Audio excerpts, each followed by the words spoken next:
Hi and welcome to Family Fish Keeping UK. I first of all just want to start off by explaining why I've made this channel. So I've made this channel so that I could document my journey in fish keeping. I've been in the hobby for quite a while now, and the number one reason I wanted to make the channel was to document my experience with my Betta Sorority, which is what you're looking at the moment.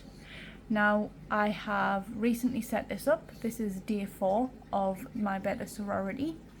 Now, with this, I am aware there is a lot of hate towards Betta sororities, as they're not safe and it's cruel to fishes, people believe.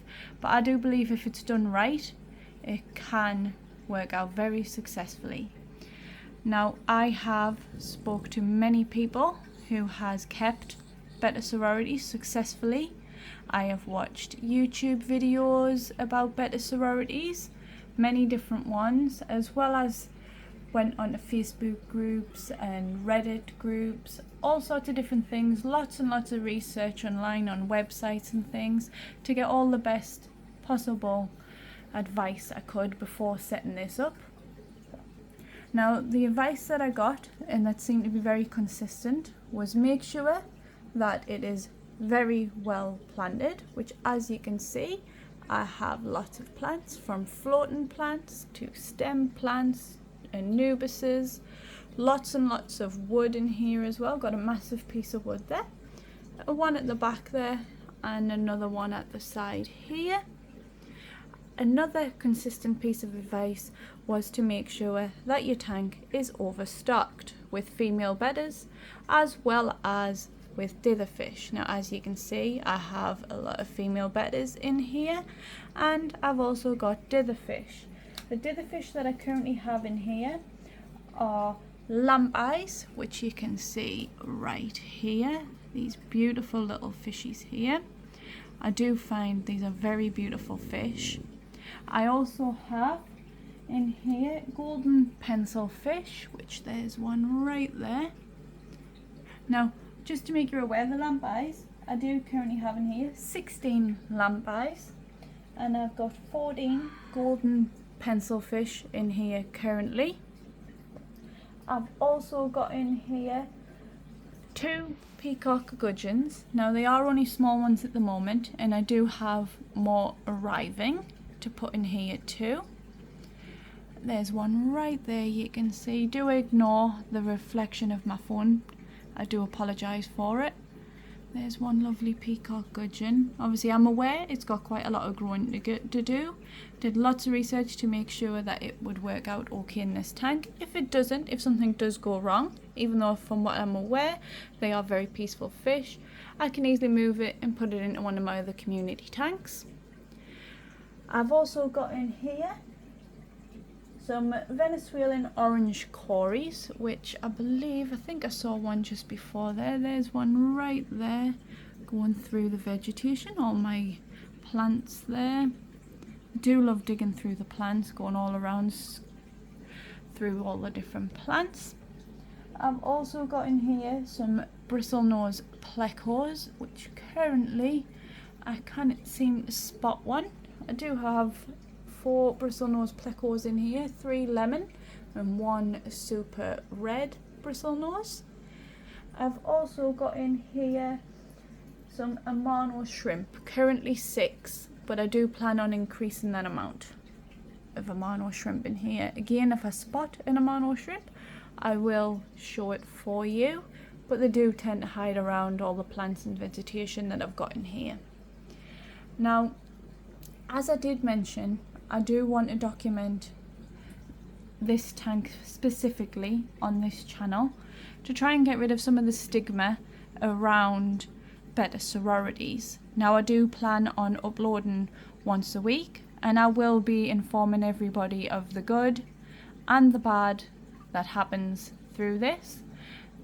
I have, as I said, did quite a lot of research, so I am aware that things could go wrong.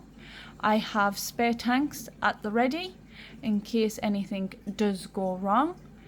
In the case that something goes wrong, I will simply either, if there's one particularly getting bullied and picked on, I'll simply scoop it out and put it into one of my spare tanks. Same as if I find that there is one female just being the biggest bully and really terrorizing all of the others, I will do the same. I will simply take her out and put her into the spare tank that I've got as well. I do also have a breeding box, which I may try the method, which I've heard a few people talk about, of if you've got one that is being a bit naughty, then you can simply put the breeding box on and put her in the breeding box, try for a few hours, maybe a day, see if that works, let her back out into the community, see if that maybe lets her to behave herself a little bit. If it doesn't work, like I said, I'll just simply put her in one of the other tanks that I do have. I do find Bettas, especially these females, to be absolutely gorgeous. Just look at that female. Oh, so pretty. All these girls, as you can see, beautiful females, all getting along very well. I must advise as well, one of the things I've already found with this sorority is that my lamp eyes work as great dither fish. When a couple of my females have sort of faced off, flared a little bit at one another, I haven't actually had any nipping or anything yet, but a bit flaring at one another, I have found my lamp eyes seem to just swim by. They are everywhere. They go from the bottom to the top. They are everywhere in this tank. And when my females are facing off, they simply sort of swim by and they distract the females, and that's the end of the flaring contest. Oh, these females, I do find these females so beautiful and peaceful to watch. Now, if you want any advice on the plants I've got in here, if you'd like to know, or how I set this up, or anything at all to do with this tank, please just leave any comments or questions in the comments section. Now, with this tank, it has already been previously set up. I had angels in this tank prior to my sorority. It had a completely different scape at that time. I didn't really enjoy having the angel fish. I found them a little bit boring. I apologise for any angel lovers out there. I just found, even though they were very pretty to look at, they all just sort of sat around. It did have lots of plants in there. There was lots of stuff for them to explore, but they just sort of swam maybe a little bit backwards and forwards now and again, but they tend to be just very still. Only time it became a little bit entertaining is at feed time. Even then, it was nothing in comparison to this. If you would like to see what this tank gets like at feed time, please let me know and I will film that next time I do it. It is a wonderful thing to watch. Just look at these females. Just look at these females. Now you will see, like this one right here, that still has stress stripes on there. I have read that some females do keep them. I'm not sure how true that is, but I have read that sometimes some females just constantly have these stripes. But this tank, as I said, the actual sorority itself has only been set up for 4 days. The tank itself's been going for months. Like I said, it had my angels in prior to this, so it's a very well established tank. It already had the plecos as well when I had the angels in there, so it is very well established. If you've got any advice for me when it comes to keeping this sorority, anything you can see that I could maybe improve with this tank, please leave any advice in the comments.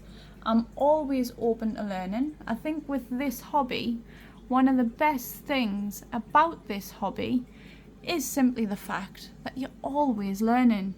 Always. I've got friends in this hobby that's been in it 40 years plus, and still they say to me that they are still learning new types of fish that they keep and all sorts. So it's really one of the things I think that really draws me to this hobby.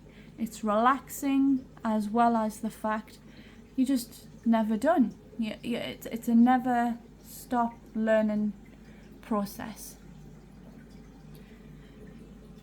Oh, I do love the peacock gudgeons as well. They're one of my favourite fish. Now, with this tank, as I mentioned, this is only day 4, and I am planning on doing a weekly update on this tank. Now, I do have other tanks, including 13 male bedders. Obviously, they are not in a community setting. They have their own tanks. If you'd like to see them, please let me know in the comments section. I do plan on doing a video on that, but if it is something you're particularly interested in, I'll make sure I get that uploaded as soon as I can for you. I've also got community tanks downstairs. I've got a couple downstairs. I've also got a bristlenose breeding tank downstairs with 3 long fin green dragon bristlenose in that. It is new to me. That has as well only been done in the last week or so. The tank itself, as I mentioned, has been set up for quite some time, but I've changed it to try and see how it works with breeding.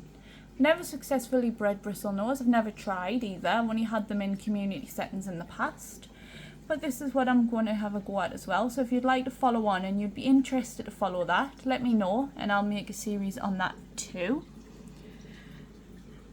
Like I said, if you was interested in seeing my other tanks, what I've got going on, because I do have quite a few other tanks there. Did you see that?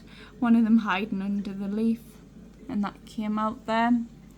I do plan on adding a bit more botanicals in here too. That is something I've got on order. I'm just waiting on the delivery of the botanicals so I can get these all added in to this tank. But I think really that's everything I wanted to really say in this video. Anything else you think I need to add, anything you'd like to know, please just drop the questions in the comments section. Oh, and for anyone wondering, this is a Fluval 240 litre tank, which for my Americans out there, that's roughly 63 US gallons. So it is a good sized tank. It's my biggest tank that I currently own, and I must admit, my favourite one as well. But thank you all for watching. Please like and subscribe to follow along on my story. If you want to get the announcements of when I upload, just press the bell button. I think everybody knows how YouTube works these days. But thank you very, very much for watching this video. And from everyone at Family Fish Keeping UK, we thank you. Bye.